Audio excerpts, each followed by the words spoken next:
Bueno, bienvenida al podcast de A Mi Manera. Vamos a partir un poco entendiendo quién es la Ale Kopaitik. Hice una pequeña investigación de quién es la Ale.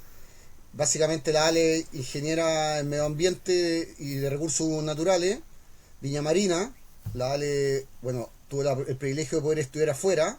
Entiendo que estudiaste en la Universidad de Oxford y también en la Universidad de Manchester, donde tenía un máster de medio ambiente, cambio climático y desarrollo internacional. Ha sido cofundadora de Vaya Consumismo, una cuenta de Instagram que la verdad que tiene hartos seguidores, 51.000, 58.000 y más seguidores. Madre de la Juana, de la Rufa, ¿cierto? Hoy en día trabajando en Fundación Chile, donde ya te desempeñas hace un par de años, y entiendo que es directora ejecutiva del Pacto Chileno de los Plásticos, que es algo que obviamente nos vamos a tomar el tiempo y vamos a conversar. Para mí, como que te conozco, una persona súper optimista, extrovertida, con mucho ánimo, con mucho empuje. Esa es como una introducción para las personas que no te conocen. Pero la primera pregunta que te tengo es, para ti, ¿quién es Alejandra Kopaitik? Bueno, primero, Rorro, muchas gracias por la invitación. Yo feliz de conversar contigo y contarte un poco de lo que hago, de por qué lo hago, de cómo lo hago. Y está buena la pregunta para partir. ¿Quién es Alejandra Kopaitic? Y yo diría que hoy, después de todo lo que he vivido y todos los aprendizajes que he tenido, tanto personal como profesional, hoy Alejandra es una persona, es una mujer que está muy feliz con su vida, en un momento de crecimiento profesional y personal, contenta con lo que estoy haciendo, feliz de ser mamá de mi Juana y también de la Rufa, que es mi perrija. Y estoy en un momento también de ver cómo seguimos. Ya llegué, estoy de directora ejecutiva del proyecto que estoy liderando y quiero hacer que crezca obviamente más este proyecto. Y en lo personal, como decías, acabo de estudiar hace un par de años el magíster que quería, y dijiste Oxford, pero no, en Manchester. Y hoy Alejandra es una persona feliz, que está haciendo lo que le gusta, que está teniendo tiempo hasta para leer, que antes no lo tenía. Me falta retomar el deporte, es lo único que tengo ahí pendiente, pero me siento bien conmigo misma. Estoy en un momento en que de repente me dicen, oye, no sé, hay una actividad de coaching o de esto o lo otro, y yo digo, si es que estoy tan bien que no sé si en este momento necesito algo así. Entonces, hoy estoy contenta, feliz. Esa es la Ale de hoy. Bueno, ¿qué es lo que te comentaste un poco que tenéis tiempo, que estáis leyendo, etcétera, que estáis haciendo lo que te gusta? ¿Qué es lo que más feliz te tiene? Sin duda la Juana va a cumplir 2 años ahora, y me hace muy feliz poder tener la flexibilidad que tengo en lo laboral como para estar con ella cuando quiero estar, poder llevarla a la plaza en la semana, poder ir a buscar de repente al jardín y hacer distintas cosas con ella, aprovechar los fines de semana, a Concho. Yo antes tuve un trabajo en municipio, por ejemplo, muchos años y tenía que trabajar los fines de semana a veces. Estar en donde estoy me ha permitido tener una maternidad muy feliz, muy completa, y he sentido el apoyo tanto de la fundación en la que estoy como del equipo de trabajo desde siempre, o sea, desde el prenatal hasta ahora que la Juana va a cumplir 2. Y eso me encanta, me encanta. No sé cuál era Perfecto. la pregunta, se me olvidó, qué atroz. No, Así de bola. era, no hay problema, era qué es lo que te hace, qué es lo que más feliz te tiene y se nota, me lo Claro, respondiste. me tiene feliz eso y también, o sea, obviamente la Juana, pero también me tiene feliz que el equipo de trabajo en el que estoy, con el que comparto todos los días y que tenemos metas a corto plazo, a largo plazo y todo, nos llevamos muy bien entre todas y todos, como que hay una buena sinergia, hay colaboración, que eso es clave en los equipos de trabajo, o sea, si hay algo que yo no sé, hay alguien de mi equipo que lo sabe y lo conversamos y la otra persona te apoya, entonces eso me tiene muy feliz, me encanta poder trabajar con el equipo que trabajo hoy en día. ¿Me puedes contar, lo tengo en la pregunta, la tenía como más para el final, pero vamos a ir y volver.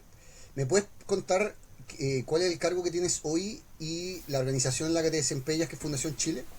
Sí, mira, yo estoy en Fundación Chile, es una organización público-privada sin fines de lucro que trabaja por el desarrollo sostenible del país. Tiene distintas áreas, yo estoy en el área de la gerencia de sustentabilidad y mi proyecto en particular es un proyecto internacional que nace en Reino Unido con Fundación Ellen MacArthur y con RAP. Ellos lideran los pactos de los plásticos a nivel mundial, o sea, ellos lo impulsan.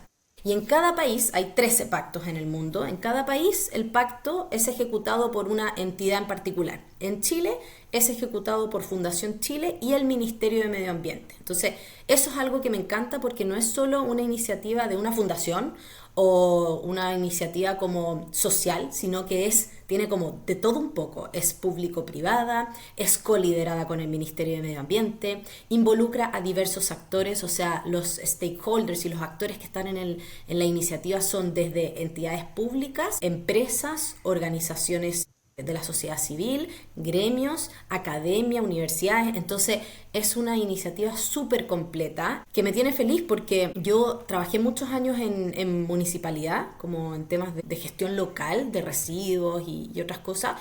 Y en esta oportunidad era primera vez que yo tenía la oportunidad de ir a un proyecto que no solo fuera de activismo ambiental o de servicio público, sino que también que tuviera la patita de las empresas, como ya, ¿y cómo hacemos que las empresas se sumen, que las empresas aporten? Y era algo que yo antes no veía mucho, y de hecho que me hizo cuestionar, como, bueno, ¿entro a esto o no? Porque yo no he estado desde ese lado, no sé si me gusta tanto. Y me he llevado una sorpresa tremenda porque este proyecto es voluntario, o sea, las empresas que se suman y las instituciones y las academias, todos los que se suman de manera voluntaria. No hay una normativa que diga, bueno, súmense a esto, o se tienen que sumar, como los sistemas de gestión y otras en temas ambientales.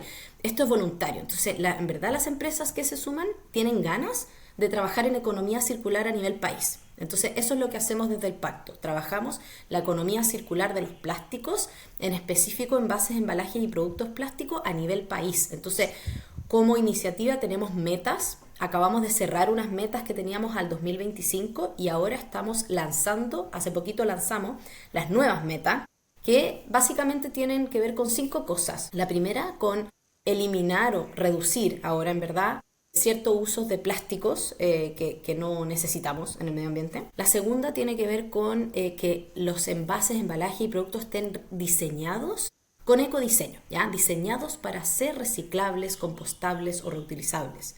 La tercera, tiene que ver con la reciclabilidad a nivel nacional, como cómo aumentamos la tasa de reciclaje a nivel nacional, pero también, y esto es nuevo en esta meta, cómo habilitamos el compostaje y lo reutilizable en las normativas públicas, ¿ya? Y la cuarta, para mantenerme como en las 4 que teníamos antes y que ahora siguen, pero con un poquito más de ambición o con algo que cambió, la cuarta tiene que ver con incorporar plástico reciclado en envases nuevos para evitar usar plástico virgen y meter el plástico reciclado en productos nuevos. Y la quinta, que es la nueva y es transversal, tiene que ver con educación. Y eso fue algo genial porque nació de una actividad que hicimos con todos los socios para crear estas metas nuevas y unánimemente todos los grupos de trabajo dijeron, oye, el pacto tiene una llegada muy buena a la ciudadanía. Estamos trabajando la Semana del Reciclaje, que es algo que impulsamos desde Fundación Chile, el Pacto, Ministerio de Medio Ambiente y los sistemas de gestión, y ahora se va a repetir todos los años para mayo. Entonces hacía mucho sentido que tuviéramos una meta donde pudiéramos medir y tener algunos KPI de, bueno, cómo estamos llegando a la ciudadanía y cuál es el impacto, ¿ya? Entonces, el proyecto funciona con grupos de trabajo. Una empresa cuando se suma al Pacto Chileno de los Plásticos elige en qué grupo estar. Tenemos como 7 grupos de trabajo hoy día, desde uno de oportunidades regulatorias que lo lidera el Ministerio de Salud y el Ministerio de Medio Ambiente, hasta uno específico de plástico PS, que es el pote del yogur o el pote de los postres. Entonces hay distintas temáticas. Lo que sí, yo siempre digo cuando estoy en una reunión con alguien que se quiere sumar, les digo, acá nadie se suma, pone el logo, paga membresía y no se suma a un grupo. O sea, hay que sumarse a un grupo porque no queremos greenwashing o lavado de imagen. Acá los que se suman es porque quieren trabajar colaborativamente por la economía circular del país. Porque también hay empresas que yo me junto, estoy contando infidencias, Rorro, que me junto y me dicen, ya, y esto es muy desde lo comercial, las áreas comerciales, como, ya, ok, me sumo al pacto, pago la membresía.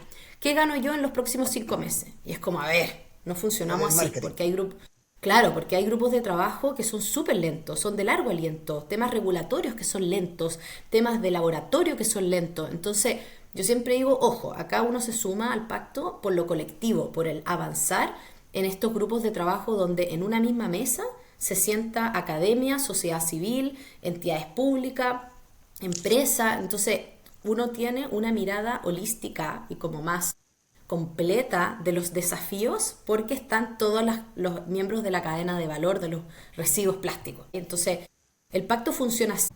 Sí, súper. Oye, interesantísimo. Me gusta mucho el hecho de que puedan meter a los privados, ¿cierto? Porque al final los privados somos el 90%, 95% de las personas. Y la empresa, yo siempre digo que si los consumidores se organizaran, pueden cambiar industrias, ¿cierto? Si un grupo de consumidores dejara de hacer algo, eventualmente podría cambiar una industria. Pero también el huevo y la gallina, porque la industria también podría cambiar a los consumidores, ¿cierto? Entonces lo que veo es que con cosas como esta podía ser el huevo y la gallina y podía hacer esto en conjunto. ¿Por qué crees que el privado, no es que le cueste, pero por qué está llegando más tarde a la fiesta o cómo podría ser más rápido que se incluya el privado?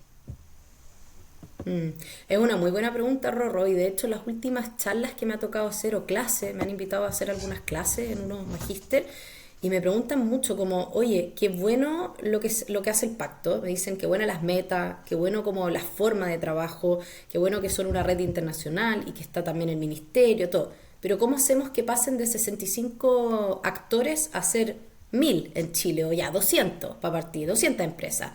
Y es difícil porque hoy trabajar por algo que es voluntario y trabajar por algo que no tiene una ganancia concreta para una empresa en los próximos 6 meses es complejo. Hoy día el contexto internacional no da como para, o muchas veces se va por el lado más comercial, por el lado más productivo que por el lado ambiental, sobre todo hoy. Entonces, claro, hay empresas que dicen, me encanta lo que hace el pacto, pero yo voy a invertir esa plata en una campaña interna, por ejemplo, o en una campaña de mi propia marca. Entonces, las empresas que están en el pacto, y fue algo que justo hablé hace poco en un programa de radio, Clima de Cambio, donde soy panelista, estuvimos conversando con Gonzalo Muñoz, que él es el champion de Chile y siempre va a todos los temas internacionales, y él decía, o sea, las empresas que no están en el pacto se están perdiendo de cosas, están perdiendo de avanzar colaborativamente y de llevar la batuta en algunos temas que seguramente por normativa, por reglamento, les va a llegar igual en un par de años o van a tener que hacer cambios igual, solo que desde el pacto lo pueden liderar, lo pueden hacer desde el inicio en sus empresas, incorporar en sus empresas. Perfecto, me queda claro. Oye, y Fundación Chile, ¿por qué apadrina? ¿Cuál es el interés de Fundación Chile de ser como el dueño de casa del cargo que tú tenés del Pacto Chileno por los Plásticos? O sea, Fundación Chile siempre está ahí liderando temas de desarrollo sostenible en el país. Hay varios proyectos que han impulsado y que han liderado. Y en este caso en particular es una historia bien divertida porque fue Gonzalo Muñoz de Triciclo quien trajo el pacto a Chile. Y por temas legales y todo, no era Triciclo el adecuado como empresa para gestionar y liderar el pacto, tenía que ser una fundación como nosotros. Y él en ese entonces conocía a personas en Fundación Chile y le dijo, mira, esto hay que ejecutarlo, se lo mostró al Ministerio de Medio Ambiente en ese entonces y todo, y se decidió ejecutar desde Fundación Chile, que hace mucho sentido porque estamos liderando temas a nivel país y este trabajo, esta iniciativa, al final lo que ve el Ministerio de Medio Ambiente, lo que hemos conversado con nuestras contrapartes de la Oficina de Economía Circular del Ministerio, es que esta iniciativa es la hoja de ruta de los plásticos en Chile. No tenemos una hoja de ruta aparte. Hay una hoja de economía circular, hay distintos planes, distintas normativas, pero esta iniciativa sería lo que es la hoja de ruta de los plásticos en el país. Entonces, Fundación Chile hace todo el sentido del mundo que esté ahí liderándolo y me encanta que así sea, porque somos un espacio neutro. Por ejemplo, la Semana de Reciclaje, que lanzamos este año en mayo y que vamos a repetir los próximos años, logramos articularla con el Ministerio de Medio Ambiente desde los inicios, cosa de que ellos pudieran validar el eslogan, las imágenes, todo, o sea, lo sumamos desde un inicio a la creación de la campaña, y fue financiada por Resimple y Giro, que son empresas que hoy por ley se hacen cargo de la gestión de los residuos a nivel nacional, gradualmente, obviamente, no sé. Pero ellos, Resimple y Giro, son empresas, son competencia, o sea, ellos por temas de libre competencia no podrían trabajar juntos. Y hoy, gracias a que estamos nosotros de intermediarios, sí lo pueden hacer.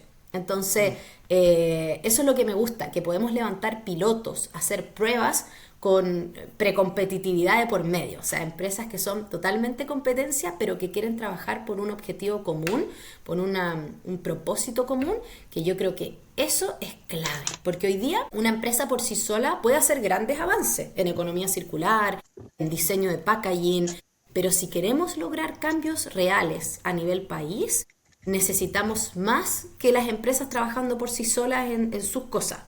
Necesitamos la Correcto. colaboración, necesitamos colaborar en temas normativos, por ejemplo. ¿Cómo? Porque ya, sabemos que hoy la capacidad técnica instalada en el país para reciclar ciertos plásticos está. Y de hecho es mayor a lo que se recicla hoy. Pero el problema, en muchos casos, y que se habla mucho en el pacto, es, bueno, ¿y qué hacemos con ese material cuando ya está reciclado? ¿En qué lo incorporamos? Mm, ¿Cuál es la atracción? ¿Cachai? Como para que correcto. efectivamente eso se recicle y haya un círculo, porque si después no lo podéis meter en nada, no sacáis nada con reciclarlo. Queda ahí el pellet. Entonces, todos esos temas de, bueno, probemos, hagamos prueba, diseñemos una guía, un manual para que toda la industria de X cosas se ponga de acuerdo, sé, en qué material se debiera usar para X producto, cosa que efectivamente entre en la cadena de valorización, por ejemplo, y no haya problema. Todas esas conversaciones, como estamos muy asesorados igual por temas de libre competencia y todo, la podemos hacer desde Fundación Chile y desde el Pacto Chileno de los Plásticos. Perfecto, suena muy bien, porque al final el desafío se ve, ¿cierto? Y necesitáis una masa crítica para que esto pueda funcionar. Y en definitiva no sabemos, en estricto rigor uno hace hipótesis y no hay un libro donde diga, oye, ¿cómo solucionamos el problema de los plásticos a nivel global? Obviamente hay mucha iniciativa y muchas ideas, pero al final es prueba y error. Lo que quiero decir es que está muy Sí. ligado con la innovación, ¿cierto? Porque si es que hubiera una varita mágica para solucionarlo, ya entre comillas, lo hubiéramos hecho, entonces al final es como que vaya siendo una solución para cada lugar. Por lo tanto, ¿qué habilidad tú como líder y los otros líderes, qué habilidades crees tú? Porque al final somos personas y un poco el objetivo del podcast es entender cómo nosotros las personas podemos ayudar a hacer esto. ¿Qué habilidades o qué cosas crees que las personas y los líderes de estas empresas, los que toman las decisiones, deberían tener como para que esto funcione? Te doy un ejemplo. Tal vez esto hay que mirarlo en largo plazo, ¿cierto? Porque tú me decís, oye, llega una empresa y me dice, ¿cómo en 6 meses más va a retornar la inversión? Y en una de esas yo al toque pensaba en, oye, esto es una maratón, no es una carrera de 100 metros. Entonces, ¿qué cosas, qué habilidades, qué ingredientes crees que tenés tú como líder, pero el resto de los líderes como para que algo como esto tan importante pueda funcionar? Oye, qué buena pregunta y me encanta que dijiste lo de la maratón porque hace poco hice una columna de opinión y hablé, el título era algo así como esto no es una carrera, esto es una maratón, ¿cachai? Como los temas de Mm, reciclaje, de gestión de residuos y todo, y es 100% real. Ahora, ¿qué debieran tener esas personas? Y ojalá que me estén escuchando y que digan, oye, mi empresa debiera sumarse al pacto, así que voy a escribirle a la Ale. Yo creo que tienen que tener visión, como decís tú, a largo plazo, como no pensar en solucionar cosas a corto plazo, que igual hay que hacer ciertos cambios a corto plazo, pero los grandes cambios y los que mueven la aguja tanto de nuestras metas internas como pacto, pero también a nivel país, son a largo plazo normalmente. Y lo otro, tener esta esencia o este feeling de estamos trabajando o estamos avanzando en una problemática que es urgente y que es global y la estamos mm, tratando de abordar de manera local, ¿ya? Porque la crisis climática y la contaminación de packaging y la contaminación de plástico no se va a abordar de manera aislada o en un mm. país. O sea, puede que en Finlandia estén increíbles años luz en tecnología de gestión de residuos y de miles de cosas, pero el problema del plástico y de la contaminación de plástico es a nivel global. Entonces hay que abordarlo y por eso se está trabajando en un tratado global de plástico que todavía no llega a buen puerto porque no se ha logrado poner de acuerdo a todos los países y no se ha firmado. Entonces yo creo que es súper importante que esas personas que estén en las áreas de sostenibilidad de las empresas vean que el desafío es tan grande, tan global, que tenemos que colaborar y tenemos que trabajar de manera conjunta para avanzar y para llegar a los cambios que necesitamos. Perfecto. Oye, buenísimo. Es un excelente desafío. Gran parte del objetivo del podcast es poder entender a personas que hacen cosas distintas. Y creo que está ahí obviamente haciendo algo distinto. No todos los días uno conversa con alguien que pueda mover la aguja con algo tan importante de escala global como lo que estáis haciendo. Entonces te quiero cambiar un poco el foco y llevarte como al principio. Es decir, por lo general en Chile o en el mundo uno termina su educación escolar y decide estudiar algo. ¿Qué fue en esa época cuando tal vez la Ale tenía 17, 18, 19 años que la llevó porque en ese momento tal vez no sabía en qué iba a terminar, ¿cierto? Pero había una búsqueda. ¿Qué fue lo que determinó a la Ale para estudiar medio ambiente y qué consejo le podríais dar a alguien que está pensando en estudiar algo como lo que tú estudiaste? Mira, esa es una linda historia. Yo te dije que era buena para hablar, así que la voy a contar, No, porque yo en el colegio, en primero, segundo medio, pensaba estudiar derecho, igual que todos en mi familia, o parvularia. Como que siempre me gustaron los niños. Fue en segundo medio, si no me equivoco, yo tomé un ramo en el colegio que se llama Sistemas Ambientales. Y ahí la Miss Nancy, que le mando un abrazo si después escucha este podcast, ella es la que lidera esto hace poco, de hecho se fue del colegio, pero años liderando el tema de sistemas ambientales en el colegio. Y ella me mostró de primera fuente cómo las acciones del ser humano influían en nuestro medio ambiente. Entonces fuimos a unas áreas naturales con ríos cerca de mi colegio.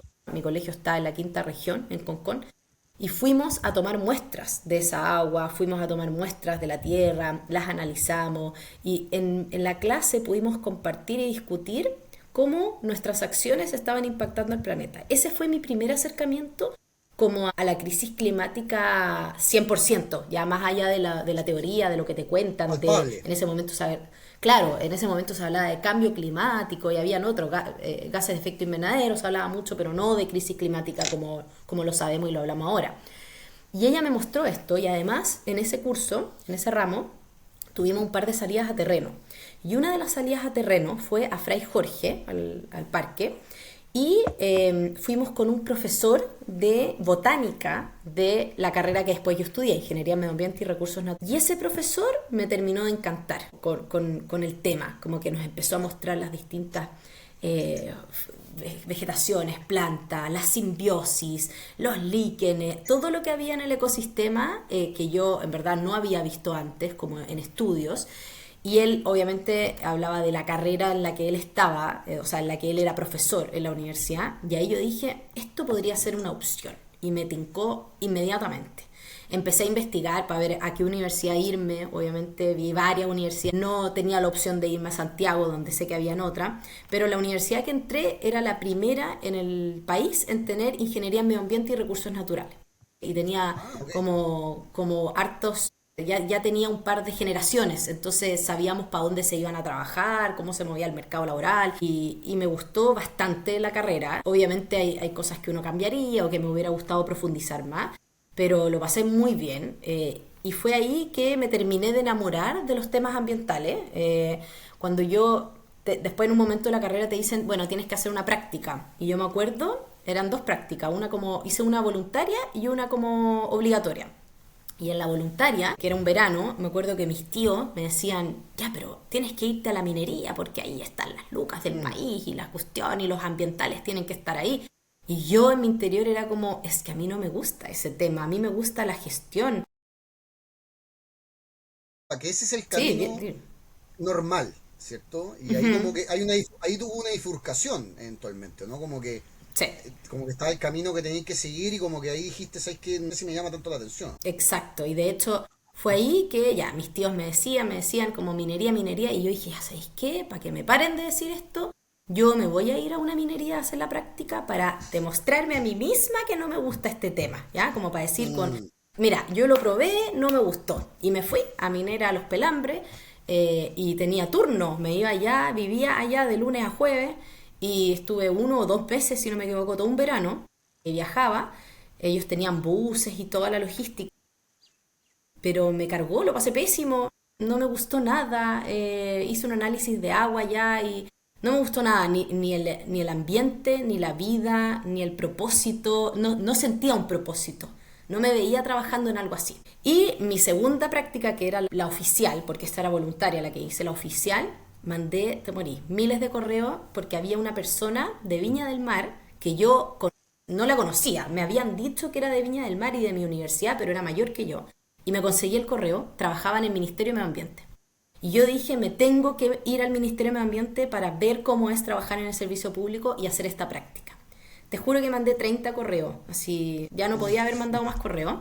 Y cuando me aceptaron y me fui todo un verano también al Ministerio de Medio Ambiente, me fui a Santiago, me quedé con un primo en ese momento, también cuando llego, como que la primera semana me llevé bien con el equipo y ahí esta persona que es de Viña, Andrea, que le mando un abrazo si escucha después esto, me dice, oye, Alex, que te digo algo, no íbamos a recibir practicante, pero mandaste tantos correos que dijimos, ¿sabéis qué? Se ve simpática, como que algo va a venir a aportar porque en verdad quiere estar acá. Y fue bacán, ahí me empecé a meter ya en temas más de política pública, en temas más de contaminantes en el planeta, o sea, en el país, en verdad. Y fue muy entretenido, fue una muy buena práctica, lo pasé muy bien, conocí gente que hasta el día de hoy sigo en contacto y conversamos y nos pasamos datos y me han apoyado después en las entrevistas que tuve y todo para las primeras pegas. Entonces partí de esto de querer estudiar Derecho o Párvulo a enamorarme de la carrera de Sistemas Ambientales, a lograr hacer una práctica en minería y también en lo público.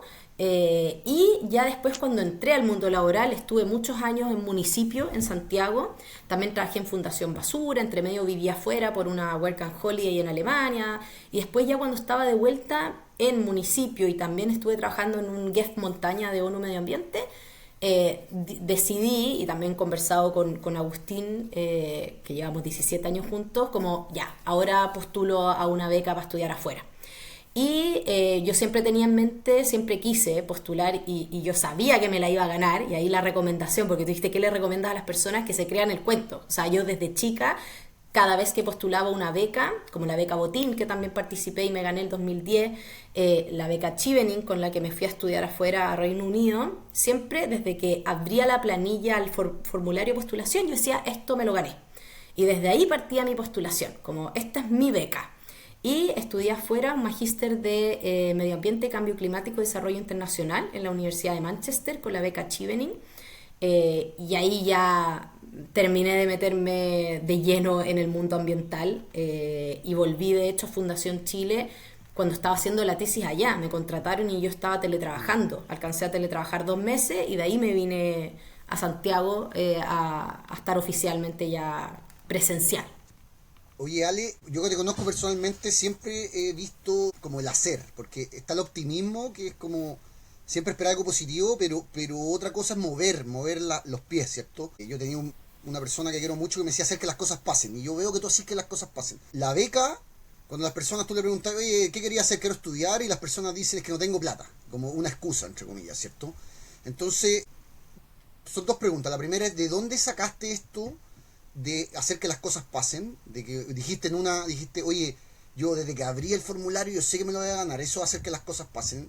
¿De dónde sacaste esto? Y después, si podrías ahondar un poco en las becas y si tenía alguna papita de cómo encontrar becas, cómo ganar becas, qué decir, qué hacer para ganar becas. Son 2 preguntas en una, ¿cierto? ¿Por qué? ¿De dónde viene esto de moverse y el tema de las becas? Mira, esto de moverse yo diría que viene como en mi personalidad, como que siempre he sido de como tener objetivo y decir voy, pero voy porque es, ¿cachai? No como no sé y el miedo y como que no. Yo cuando postulé a la beca Botín, que fue la primera beca que postulé, el 2010, me acuerdo que mi papá se había muerto, había fallecido a principios de ese año y esta postulación era como en abril, mayo, no me acuerdo. Y fue porque a mí me llegó un correo de la universidad que decía, esta beca es nueva y es para gente que hable inglés, que le gusten los temas de servicio público y que tenga ejemplos de liderazgo y no sé qué más. Y no había nada porque era primera edición de la beca. Y yo dije, voy a postular. Y me acuerdo que en mi casa mi mamá me dice, pero ¿qué onda esa beca y cuánta gente postula? Y yo, no sé, ponen que 1000. Ya, ¿y cuántos ganan? No, 30. Es como, pero y vaya a postular. Y yo, sí. Y siempre pensé que me la iba a ganar. De que me llegó el correo y vi y dije, cumplo con los requisitos. Listo. ¿Cómo no me la voy a ganar? Si es cosa de armar bien la postulación. Y ahí hay una clave, como para tu segunda pregunta. Aprender a armar la postulación y dedicarle tiempo. Porque, bueno, esa beca al final la gané y fue increíble, 2 meses esa beca sigue, hoy día vamos en la versión número 16 si no me equivoco y cada 5 años nos invitan a un reencuentro que es en Colombia, ahora lo cambiaron para México el 2029, entonces cuando uno empieza a ver que hay becas y que hay posibilidad de ganarse estas capacitaciones intensivas en ciertos temas, porque este era de liderazgo y políticas públicas, por ejemplo, uno empieza a conocer otras becas. De hecho, yo gracias a la beca Botín y al círculo que armé con los ex alumnos y alumnas, empecé a cachar que existía la beca Chevening, la beca Fulbright y otras becas. Entonces te vais dando cuenta que es cosa de aprender a postular, es cosa de tener bien tu narrativa y de cómo quieres venderte. Y ahí siempre hay un tema porque las mujeres, y esto es algo que se conversa y se sabe, somos malas para vendernos, ¿ya? Y hay una recomendación a las mujeres que me están escuchando. A los hombres no les cuesta tanto decir yo soy bueno en esto, yo sé hacer esto, lo otro. A las mujeres normalmente les cuesta mucho sacar a flote o sacar las flores de lo que hace, de lo que le gusta hacer y venderse, ¿ya? Entonces hay un poco el síndrome del impostor también a veces, como de yo no Sí. me la voy a ganar, si van a postular cuántas personas más, ¿cachai? Entonces, lo primero es mapear qué tipo de beca uno quiere. O sea, yo de hecho cuando conocí la Chevening, la Fulbright, la beca Chile, todo, a mí la primera y la única que me llamó la atención fue la Chevening. Y yo desde siempre, o sea, imagínate, 2010 la conocí y recién postulé el 2021. Y ahí yo dije, cuando empecé, dije, ya voy a hacer el trámite para postular, mucha gente te dice, ya, pero si ya estáis traduciendo tus documentos, y estáis haciendo las cartas y todo, ¿por qué no postuláis a otras también? Y yo también le digo eso a la gente, o sea, si ya vaya a postular a una, el proceso es muy parecido en las otras, entonces postula a otra.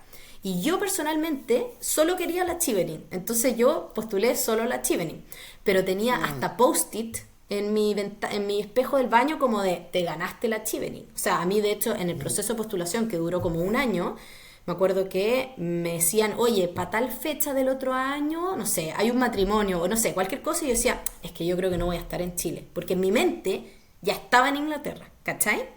Y eso es algo, no sé, que siempre he tenido. Ahora después, obviamente hablando con la TT ahí, si es que escucha el podcast, que me hablaba esto de decretar y de que, ya no me acuerdo, el diseño humano, ¿te acordáis, Rorro, que te lo comenté? Que con tu numerología, tu fecha de nacimiento y todo, te dicen más o menos tu tipo de personalidad y todo. Yo lo hice, lo leí, y cuando lo leía decía, sí soy. Y era, no me acuerdo el nombre en particular, pero era como de las personas que manifiestan, y lo que manifiestan como que lo logran, ¿cachai? Entonces tiendo a pensar que eso me ha servido, y para eso hay que obviamente ser motivada y tener optimismo y creerse el cuento también, po. Y también controlar la frustración, porque puede ser que algunas cosas las decrete y todo y no me resulte. Mm. Oye, Yo creo que y esto, disculpa, y esto dirías que es como de tu propia cosecha, lo hiciste tú de manera como innata, o se lo viste a alguien, o alguien te lo enseñó, ¿cómo apareció esto?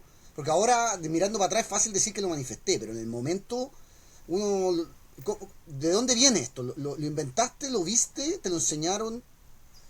no, yo diría que, o sea, por ejemplo, la postulación de la primera beca que gané, la beca Botín del 2010, ahí yo creo que pensé mucho en mi papá. Mi papá fue siempre servidor público, trabajó en empresas, pero también mucho tiempo en municipio, en temas como de política pública, y era siempre como un servidor público, así como de corazón, como que yo me acuerdo de en mi infancia, inundaciones, incendios cerca de mi casa en Viña, y que éramos los primeros en ponernos trajes de agua, hacer las colaciones para llevarle a los afectados. Entonces como que esto de, por ejemplo, de ver este correo y decir, oye, ¿te gusta el servicio público? ¿Quieres ayudar al otro, ayudar a tu país? Era como, quiero. Y esa energía o esa motivación la saqué de mi papá.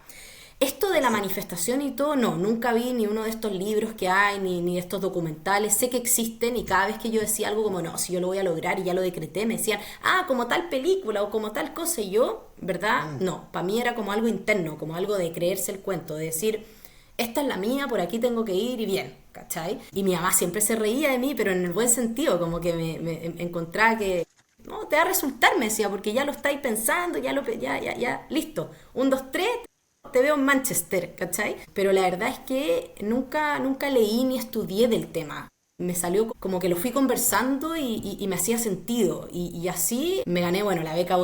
Después una SMIC que era más chiquitita como para ir a estudiar un congreso en Buenos Aires, pero siempre con becas, como decís tú. Yo jamás hubiera ido a estudiar un magíster a Reino Unido si no era con beca. O sea, de Claro. partida es súper caro, y además tenéis que no solo pagar el magíster, sino que vivir allá, que es caro. Entonces la beca te da una manutención que no es muy alta, pero te alcanza, ¿cachai? Para vivir, así al Perfecto. justo. Pero si no, nica. O sea, hay gente, yo conozco personas que han dicho, filo, esto es una inversión, pido un crédito, estudio, y después con la pega que tengo, que va a ser mejor que la de ahora, pago ese crédito.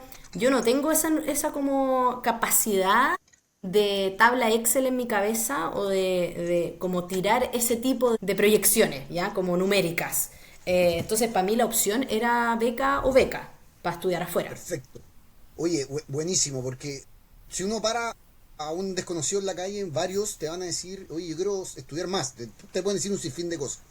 Pero muchos se podrían auto sabotear, como decís tú, por el dinero, ¿cierto? Entonces, por eso es interesante lo de la beca. Siguiendo en esa línea, te quiero preguntar cómo es estudiar afuera y la importancia. Yo tengo una teoría que al chileno le falta salir, que el chileno necesita salir. Uno sabe lo que tiene cuando lo pierde, por decirlo de alguna manera. Por lo tanto, salir y volver, viajar, te da esa Mm. perspectiva de poder aprovechar lo que uno tiene y saber lo que uno tiene. Entonces, cuéntame un poco cómo fue estudiar afuera, lo bueno y no lo tan bueno, y, y qué recomendación podríais entregar de a alguien que esté como con ganas, pero que tal vez tenga miedo de dejar a la familia, de no Mm, saber si la inversión va a retornar cuando vaya y vuelva, cómo encuentro claro. pega. Cuéntame un poco tú, más allá de lo que estudiaste, como tu experiencia. Mira, primero contarles a las personas, las miles de personas que nos van a escuchar, que Sí. yo viví 2 veces afuera. Primero hice la Work and Holiday con Agustín también, 2016-2017, y eso nos abrió, a Agustín y a mí, como la mente como de, wow, bacán vivir afuera. Lo pasamos bien, fue un Mm, año de mucho disfrute, porque en verdad ahorramos antes de irnos a ese viaje para no tener que trabajar tanto allá. Hicimos un par de voluntariados, mm, como 4 voluntariados, y nos quedamos en casas de amigos del amigo. Aprovechar ese año no solo como de ir en nuestra ganancia profesional, ¿ya? Y ahí empezamos en los países que visitábamos, decir, bueno, ¿en cuál nos vemos viviendo? Y de hecho Reino Unido nos gustó, pero no sé si estaba en el top 3. A mí igual me gustaba Holanda y otros, pero sabía que me gustaba la beca Chevening, entonces era Reino Unido sí o sí. Y luego, cuando ya decidimos, como ya yo voy a estudiar primero y después estudia Agustín, de hecho Agustín ahora está en un magíster, pero en Chile, en la Católica, ahí nosotros dijimos, bueno, reír afuera, sí. Entonces, sí. cuando postulé a la beca Chevening era porque sabíamos que si ganaba la beca nos íbamos a ir a Inglaterra o Reino Unido por un año, ¿ya? Fue una experiencia increíble porque además yo sentía profesionalmente que me faltaba un magíster. Porque yo tenía amigas que me decían, oye, pero si tú ya eres bien seca en lo que hacís, como que tenís buena pega, como para qué el magíster. Y yo, no, porque Mm, obviamente hay que ir conociendo y aprendiendo más, sobre todo en temas de crisis climática y temas ambientales que cambian todo el rato. O sea, hay actualizaciones y nuevos datos científicos constantemente. Entonces me hacía mucho sentido poder estudiar algo y también conocer gente. Yo creo que eso es lo más valorable de estudiar afuera. Porque si me voy a los ramos, yo te diría que ya no me acuerdo cuántos ramos tuve, 12 ramos en un año, no sé, pero 4 me llamaron la atención y me gustaron y el resto era para mí nada. Era como cosas que yo ya había visto o cosas muy de aprender a escribir ensayos, que no era algo a lo que yo me quería dedicar, entonces igual me costaba porque era todo en inglés, entonces era una lata, pero lo que más vale la pena, a mi parecer, obviamente cada uno puede ver el valor que quiera, pero era conectar con otras personas que estuvieran metidos en temas ambientales o que se quisieran meter en temas ambientales, eran una visión distinta de una problemática por el país o la zona donde vivían. Entonces, cuando hablábamos de mm, desastres naturales, yo tenía una visión y una opinión, pero la persona que vive en India tenía otra opinión y tenía otro problema. Lo mismo en mm. temas de, no sé, para irnos como no solo en medio ambiente, en temas de género, por ejemplo. Hablábamos de temas de género desde mi perspectiva en Chile, pero me hablaban después mis amigas en India donde tenían matrimonios arreglados y era como, Mm. wow, a mí me faltaba todo esto que estoy aprendiendo y que estoy conversando acá para poder ampliar y pensar mejor las soluciones o las propuestas que uno está proponiendo, ¿cachai? Entonces Mm. eso creo que es una de las cosas que más me gustó de vivir afuera y de estudiar afuera, que es conocer a otras personas que ven las problemáticas y los desafíos que uno ve también, pero con otra mirada y Mm. con otra capacidad de desarrollar soluciones, no solo la que yo tenía o la que yo... Ahora, yo era la más vieja del máster, eran todas mis compañeras y Ya. compañeros 23, venían recién saliendo de la universidad, entonces también yo podía opinar como con carrera encima, o sea, oye, yo llevo, no sé, en ese momento llevaba 7 años trabajando, entonces era como, oye, a mí me pasó tal cosa y yo podía dar ejemplos más concretos de ciertos casos y de ciertas cosas. Entonces a mí me gustó haber ido a la edad que fui a estudiar. Y además vivir afuera, yo creo que como decías tú, como que el chileno o la chilena necesita abrir mente y estar más afuera, porque después uno llega cambiado de vuelta, no solo en lo profesional, sino que también en lo personal. O sea, conocí gente, lugares, formas de hacer las cosas distintas, y yo creo que eso es impagable, o sea, es increíble. Súper. Oye, no, en honor al tiempo que nos está pillando, tengo una última pregunta que me gustaría hacerte, que obviamente por tu interés en el medio ambiente y en el tema de los plásticos, tú conocís mucho más que el promedio de las personas. ¿Qué podría hacer una persona común y corriente, por decirlo así, un ciudadano a pie, para poder ayudar al medio ambiente, para poder hacer un impacto al final? Porque más que ayudar, yo creo que lo que uno quiere es un impacto conciso, ¿cierto? Y no quiero decir el mínimo, sino que tal vez lo esencial sería la palabra. ¿Qué es lo esencial que cada ciudadano podría hacer para tener un impacto real en el día a día y que tampoco conlleve un cambio también tal vez muy rotundo, etcétera? ¿Cuál sería tu sugerencia?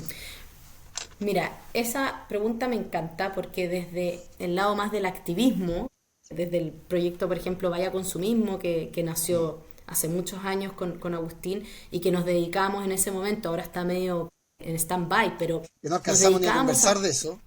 No, pero ahora te lo puedo resumir. Pero es un proyecto que busca motivar a las personas a cuestionar el cómo estamos viviendo. Y es un juego de palabras, es como vaya consumismo, estamos consumiendo Muy mucho bueno. más de lo que necesitamos. Y vaya consumimos taza, vaya consumimos cubiertos, vaya consumimos plato y reutilice, no use desechable. Entonces jugábamos con eso para educar a la ciudadanía y mostrar cómo podíamos vivir de manera distinta. Entonces, en muchas ocasiones, en podcast, en entrevistas, salía esta pregunta de ¿qué le podemos decir a la ciudadanía? Podemos motivar a las personas y dónde debieran empezar. Y ahí yo siempre, y tú hay cachado, y sería raro que no, uno evoluciona, ¿cierto? En la vida y va cambiando, y puede cambiar hasta de opinión y crecer, ¿ya? En temas, sobre todo estos temas. Y yo creo que hay algo que no he cambiado en mí, que es como esa recomendación o ese cómo podemos empezar. Y yo creo que es primero parte cuestionándote todo, o sea, desde qué está en tu plato, qué estás comiendo, cómo te estás moviendo, cómo te estás vistiendo, cuestiónate como para ir reflexionando y parte por donde tú quieras partir, porque, y eso lo aprendimos en el proyecto con Agustín, la forma en que comunicamos, la forma en que motivamos, no va a ser el clic en una persona para cambiar su alimentación o para cambiar la forma en que se relaciona con las cosas, con los objetos o en su consumo, el nivel de consumo, no va a ser igual para una persona que para otra. O sea, puede ser que a una persona le haga sentido cambiar su alimentación por los animales y a otra que le haga sentido cambiar por temas de salud o por temas de packaging, ya del plástico, no sé.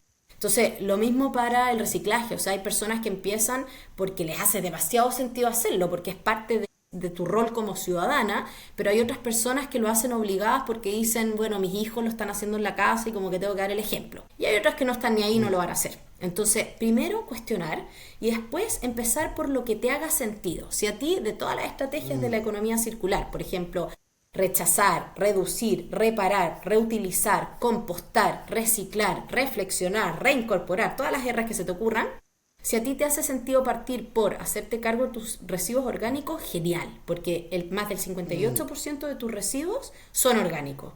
Y un impacto tremendo es hacer que esos residuos no vayan al vertedero o al relleno sanitario y se conviertan en gas metano, que contribuye enormemente a la crisis climática, sino que se reincorporen a la tierra y sean abono. Entonces, si te hace sentido partir por eso, parte, porque eso tiene un impacto grande. Si te hace sentido partir con es que este año no me voy a comprar tanta ropa porque voy a reparar la que tengo y porque no me hace sentido seguir aportando a esta industria o al fast fashion, parte por eso. Porque lo que sí me he dado cuenta es que cuando uno empieza a cuestionar y empieza a hacer cambios en su estilo de vida, en su día a día, no hay vuelta atrás, no hay vuelta atrás. Como que la gente queda como, ya, ¿ahora qué más puedo hacer? Como que es muy difícil que solo hagáis un pequeño cambio porque uno le agarra el gustito, o sea, no sé, se me ocurre un Una bola ejemplo de nieve. más concreto, pero claro, una bola de nieve. Y siempre digo, tratar de mostrar esos cambios y de motivar al resto con el ejemplo, no con la exigencia. Por ejemplo, yo, que bueno, tú me conocí hace 1000 años, Rorro, Yo jamás iba a llegar a un cumpleaños a decir, oye, mira, tenéis todo plástico, Mm, tenéis los vasos, no sé mm, qué, o sea, jamás. Yo lo que hacía cuando éramos más jóvenes, llegaba tal vez con mi vaso mm. reutilizable o pedía Un en la ejemplo. casa donde estábamos el plato de loza para la torta y después lo lavaba, ¿cachai? No usaba el de plástico que después iban a ir, iba a ir toda la basura. Pero aún así yo tenía momentos en que, por ejemplo, me abría la puerta amiga, la Vale, por ejemplo, una vez me abrió la puerta de su cumpleaños con el Fede y me dice, antes de decirme hola, ¿cómo estáis? Me dice, Ale, perdón, compré los platos desechables, esto desechable y no sé qué, y todo urgía. Y yo así como, vale, no te preocupes, oye, cada uno hace lo que más puede, cuando puede, tranqui. Entonces, esa actitud también de motivar a otros con el ejemplo y con mostrar que hay cambios que se pueden hacer, creo que me ha funcionado a mí mejor que estar criticando al resto y como diciendo, oye, tenéis que cambiar esto, tenéis que cuestionar esto. ¿Cachai? Creo, Rorro, que te quedaste pegado de nuevo.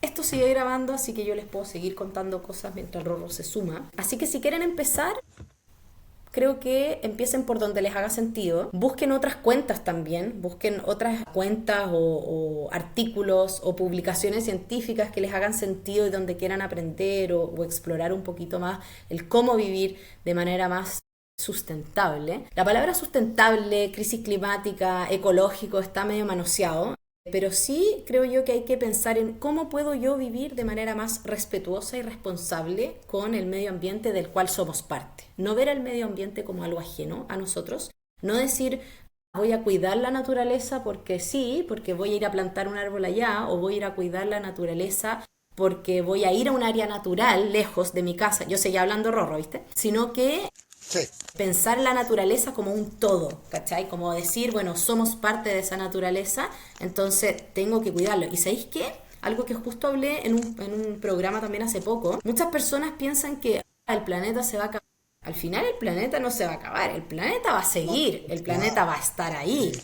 Los que se van a acabar somos nosotros, como seres humanos. Entonces, al final, preocuparnos y cuestionar cómo estamos viviendo es preocuparnos de cómo va a seguir viviendo el ser humano, la humanidad, el resto de los años. Correcto, correcto. Oye, buenísimo.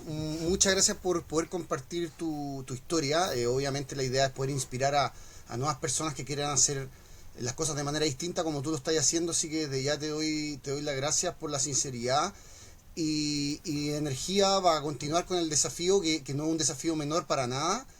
Y obviamente la idea de esto es poder también hacer un poquito de marketing de lo que están haciendo, porque y para cerrar el último mensaje tiene que ver un poco con la educación y la cultura, y al final esa es la única solución que queda, ¿cierto? Onda, si somos más educados, la probabilidad de que una persona educada no cambie su conducta es baja, ¿cierto?